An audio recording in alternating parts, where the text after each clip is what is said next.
அனைவருக்கும் வணக்கம். ஸ்ரீராம ஜெயம். இன்னைக்கு நம்ம பார்க்கக்கூடிய ஜோதிட தலைப்பு என்ன அப்படின்னு பார்த்தீங்கன்னா, செவ்வாயினுடைய ராசி லக்னமான மேச விருச்சிக லக்ன ராசிகளுக்குள் இடையே உள்ள வித்தியாசம் என்ன அப்படின்றத பத்தி தான் நம்ம இன்னைக்கு பார்க்க போறோம். செவ்வாய்க்கு இரண்டு வீடுகள் உண்டு. ஒன்று மேசம், இன்னொன்று விருச்சிகம். இந்த ரெண்டு வீடுகள் இருந்தா கூட இந்த ரெண்டு வீட்டில் இருக்கக்கூடிய கிரக அந்த வீட்டிலேயே செவ்வாய் இருந்தால் அதனுடைய பலன்கள் எந்த மாதிரியான அமைப்புகள்ல இருக்கும் அப்படின்றத பத்தி தான் இன்னைக்கு பார்க்க போறோம்.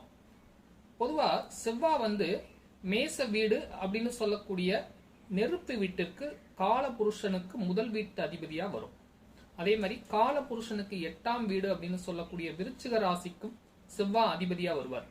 அப்ப அந்த ரெண்டுக்கும் உள்ள வித்தியாசம் என்ன அப்படின்னு பாத்தீங்கன்னா, செவ்வாய் மேச வீடு, அதாவது மேச வீடு செவ்வாயினுடைய வீடாக இருந்தாலும் நெருப்பு வீடு.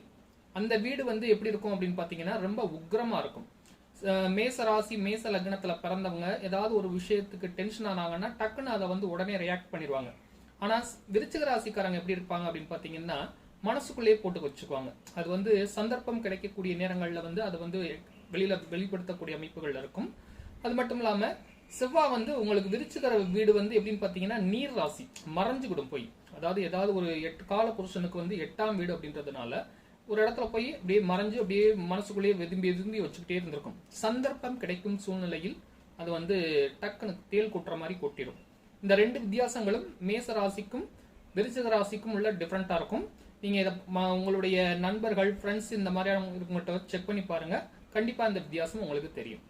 நன்றி, வணக்கம்.